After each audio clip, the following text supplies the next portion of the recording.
What's happening, gang? Brian Phillips, your host here for Deep Down the Middle. It's an emergency pod edition. Co-host Ryan Kieran here. Crazy start to the draft week, NFL draft week here. Rob Gronkowski out of retirement and immediately, literally within 25 minutes, becomes a Tampa Bay Buccaneer and joins Tom Brady. Ryan, we just got done recording an hour of talking about this, and then had a power failure and an awesome technology experience. So Cliff Notes version, what the hell? And give me your take on the leverage play and who comes away with this. Who comes away with that clear winner on this? Sure. We had a nice 30-minute debate about this, and we're just gonna spew opinions here real quick instead of the debate, just for time's sake, because we just went an hour and we are got things to do. But so my opinion here is there was no one had leverage here. This was just a situation that worked out great for everybody. Rob Gronkowski was only going to play with Tom Brady. Tom Brady wanted Rob Gronkowski. The Bucs have an interest in going all in for this year and next year and making Tom Brady happy. The Patriots had an opportunity dropped into their lap to get an asset for nothing. He was not going to play for them. He did not count on their books. He was a nothing to them. And now he is a fourth-round pick to them. That is a win for the Patriots. It is a win for Tom Brady. It is a win for Rob Gronkowski. It is a win for the Buccaneers as long as he is at least decent, as long as he is better than the other two tight ends they have currently on their roster, which isn't a guarantee. I don't think the Patriots made a mistake here. I don't think that they needed to hold out for more. I don't think that it was realistic to keep Rob Gronkowski on the in the breeze and say, okay, if you're going to play for us, or we're going to get big compensation for you, or nothing. I think that this was an opportunity to have dropped into your lap, get an asset for nothing, and that's what they did. And you'd already know, as a Patriots fan, you're going to root for the Bucs anyway. Now you get to root for Tom Brady and Rob Gronkowski. You get to see that combo again. This doesn't change their Patriots legacy. They're not going into the Hall of Fame as Bucs players now. This is just, you get to see 1 or 2 more years of Tom Brady to Rob Gronkowski on a team you were already going to root for anyway, and you got an asset out of the deal, which you would have not gotten otherwise. As my pal Ryan Jackson put it, if you look at it, a macro version, they just got a 3rd-round 2021 pick and a 4th-round 2020 pick for a 43-year-old quarterback, a retired tight end, and a 7th-round pick. It's not bad. Win. That's a win. It's yes. When you put it like that, it sure is. Here's my deal. I'm over my initial feeling of, this sucks, because you're right. I'm very excited for Rob Gronkowski. I'm very excited for Tom Brady. I'm excited for our, personally, for friends of ours who are Tampa Bay Buccaneers fans. And it's going to be very fun to watch them whenever football is actually being played. So I'm over that. My general malaise initially was all basically 2020 just is it's terrible. It sucks. Burn it with fire. 2020 is insane. Like, come on, right? We're living in a simulation type deal here. But the only thing I take issue with is that neither side had leverage, and I definitely take issue with the people that think that the Buccaneers had leverage, because the Buccaneers had literally no leverage. The leverage was clearly on the Patriots side due to the fact that they got, evidenced by, they got a 4th-round pick. Now, if they wanted to, they could have played hardball a little more. They could have. But, Ryan, you and I talked before the show, and I think the reason that they settled on the compensation they settled on, some part of that is they didn't want to burn the bridge for the second greatest, player in franchise history. That's definitely a potential. The Patriots are really good with how they, generally really good with how they handle their superstars on the way out. It's not portrayed like that in the media, but they really are. They're not nickel and diming their Calvin Johnson signing bonus type of team. Okay, right. Stuff like that. Yeah. So in my opinion, that's why they settled on this 4th-round pick, and they send a 7th-rounder back, like it even matters. But if they wanted to hold out for that 76th overall pick, 3rd round, and they truly, really wanted to go all the way to the end of their leverage with it, I think they probably could have, and maybe gotten Tampa to bite, because you've got Gronk on retiring, going to play with, just that aspect of it is amazing with Tom and Gronk coming to your team and the excitement that would generate. But then you've got Tom lobbying Jason Licht, and obviously Jason Licht is looking at it like, hey, we can add Rob Gronkowski, who's a year and a half removed from any type of physicality, and he's putting weight back on, apparently. Physicality in terms of non-WWE stuff. But it seemed like, in my opinion, the leverage was on the Patriots side, and it was a happy medium for both. And in deep down the middle podcast fashion, they found the middle for us. This is pretty cool. Sure. Ryan, what impact, if any, does this have on the Patriots draft? I don't think it does. They have one more asset. I think that they're going to be. I think that they just have another asset to be aggressive, and I think we're going to see like a 2012 style aggressiveness, but on day 2. I think that they currently have 3 day 2 picks, all in the 3rd round. Towards the end of the 3rd round, they have no 2nd round pick. I think so they have 3. I think they make at least 4 day 2 picks. One of those being in the 2nd round. I think that they make if they trade out of this is also assuming that they make their 1st round pick at 23. If they trade out of that into day 2, say they get like a 2nd and a 3rd from the Colts or something, bump that up one. I think they make 5. So their 1st round pick plus 4 day 2 picks, wherever that 1st round pick actually ends up, even if it's on day 2. I think that they're going to be super aggressive. They have too many picks. They have too big of a gap between their 1st and 2nd pick. And they have enough needs to fill in what is a deep draft. I think they're going to be aggressive. I think they're going to make a lot of noise on the draft 2nd day. Okay. I agree. Well, you know what? Let's just jump in then into give me real quick 3 things you want to see them take out of this draft. Then, Sure. Just your 3 things that if they come away with all 3, if they address all 3, whether that be a player or a position specifically, would thrill you. Okay, sure. And this is another good debate that we had that we'll just streamline opinions for the sake of time here. One, I'm gonna rank this in order of what I want to see happen. The first time I didn't, but this time I will. So 1, trade back from 23. I'm going to choose the Colts as a target because they have 2 early 2nd round picks and a 3rd round pick that we can do. So say it's 44 and 75 or 34 and 75, and you'll probably have to give something back on the other end.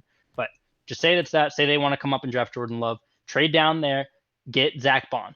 Zach Bond's the number 1 option that I want there. He's a Kyle Van Noy replacement. He plug and play there. I think he's a perfect Patriot. If he's not there, you still have other guys in that range like AJ Epinesa, Josh Uche, who I know you're a fan of being a Michigan guy, Tyrell Lewis, and that's just on the defensive line. Never mind other positions that still fit that value there. I think the value in this draft is in that like 25 to 50 range. I think a lot of those guys are all like late 1st round caliber. So add picks in there.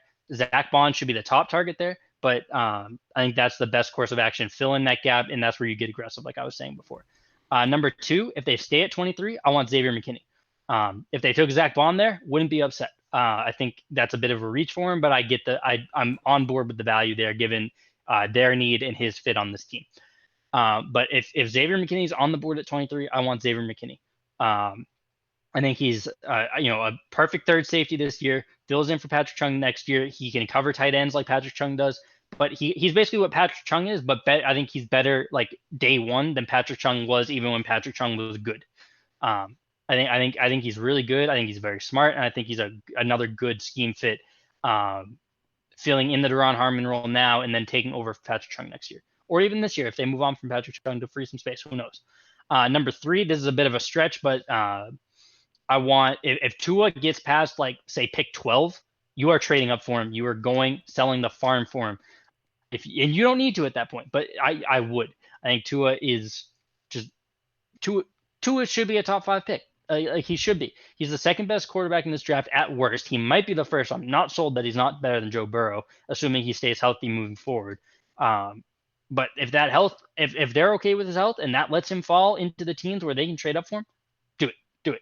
That's really number 1. The only reason it's number 3 on my list is because I still expect that he goes like 5, whether it's to the Dolphins or through a trade. Okay. All right. So here is my my number 1. What I'd like to see them do at 23, or even move up a little bit if the right guy is there. And this is not a specific need in general or anything like that. It's strictly because I see the tackle position in the NFL is becoming like a mini quarterback situation when it comes to positional scarcity. And I think you need to draft a tackle every year, as high as you can get away with. Continue churning the stock, and adding the depth, and treat it like the Patriots have with the quarterback position. And you can't have too many tackles. You can't have too many talented offensive linemen that could potentially move inside, because that's obviously what we see a ton of. But you're also this year you're going to have to start thinking about, well, do we keep Marcus Cannon around this year? Or he was very hit or miss last year. And even if you don't even have Cannon in the equation as far as thinking about whether he's on the team or not this year, you build behind him with the depth as well. So I'd love to see tackle at 23 or move up. But take a tackle in this pretty good tackle class. Number 2, you brought him up, Josh Uche, my guy. It's going to be the year of Chase Winovich. Might as well pair him with a former teammate, a guy he runs like 6'1", 240-ish. He's going to be that John Simon-y type role at the next level, and he's going to bring a more of a pure pass rushing bite to this Patriots defense. Really good speed to power guy. He's pretty twitchy, and he's got good hand usage. I think he'll be a nice compliment to whoever gets him. I'm not 100% sure he's a great scheme fit in New England, but I think I would obviously go nuts. As a Michigan fan, I would love to see it. So clearly pretty biased there. And then I hate having a draft for need, but man, we've been talking about it for, it seems like 10 years. The Patriots wide receiving core, pass catchers, it's a problem. If you can't win with that defense and Tom Brady last year, you have to address the skill position players. And coming away with one of the early guys is going to be tough. Although I wouldn't be opposed to trading up for one of them either if the situation presents itself. But a personal group of my guys, my day 2, fringe day 2, day 3-ish guys. It's a wide-ranging group, but guys like KJ Hamler, KJ Hill from Ohio State, Tyler Johnson from Minnesota. For tight ends, if you want to go up and pay a little bit more in draft capital for a Bryce Hopkins out of Purdue, sure, go for it. Again, for some reason, I'm super Big Ten today. We talked about it earlier. You guys were robbed of a lot of Big Ten opinions. When we really lost weird. First one. A lot of weird Big Ten stuff. But you have to start building some. I mean, you don't have Tom Brady around to cover up mistakes anymore. So. You have to build the skill set, guys. So I mean, a lot of holes, man. But just stay away from reaching on a quarterback unless it's Tua, in my opinion. And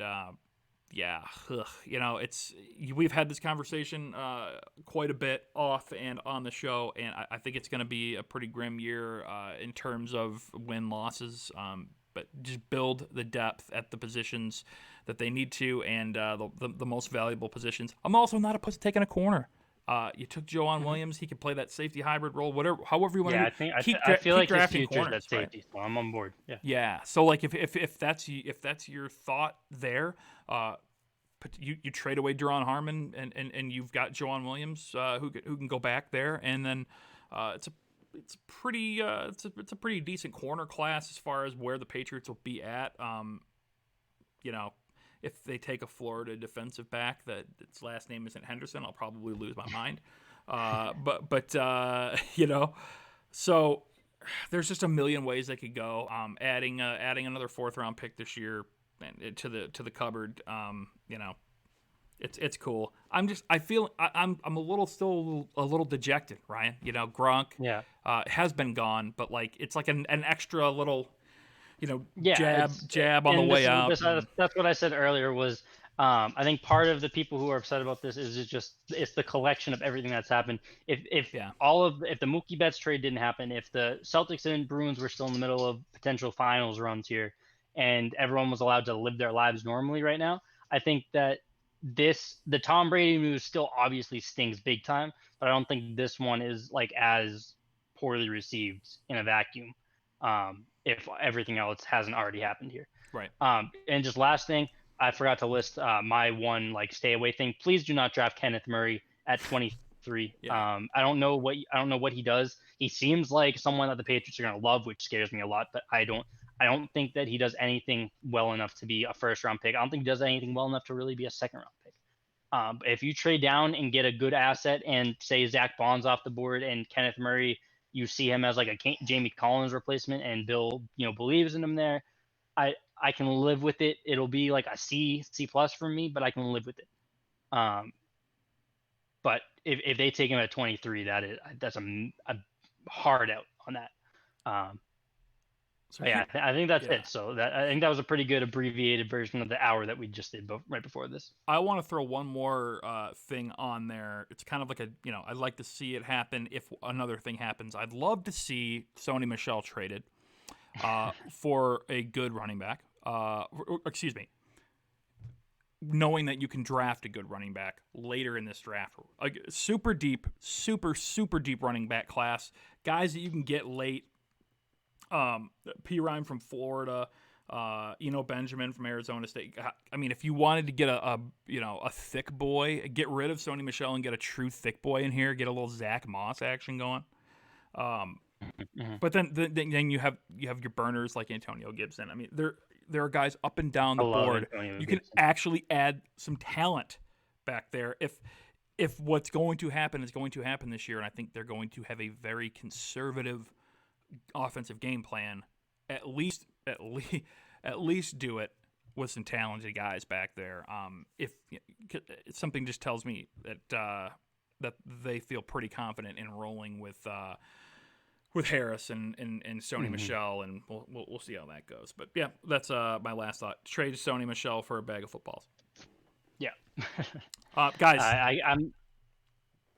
No, I snuck one in there at the end. I was just gonna say I still love Sony too much to trade him here. I think that he showed signs of life toward the end of last year.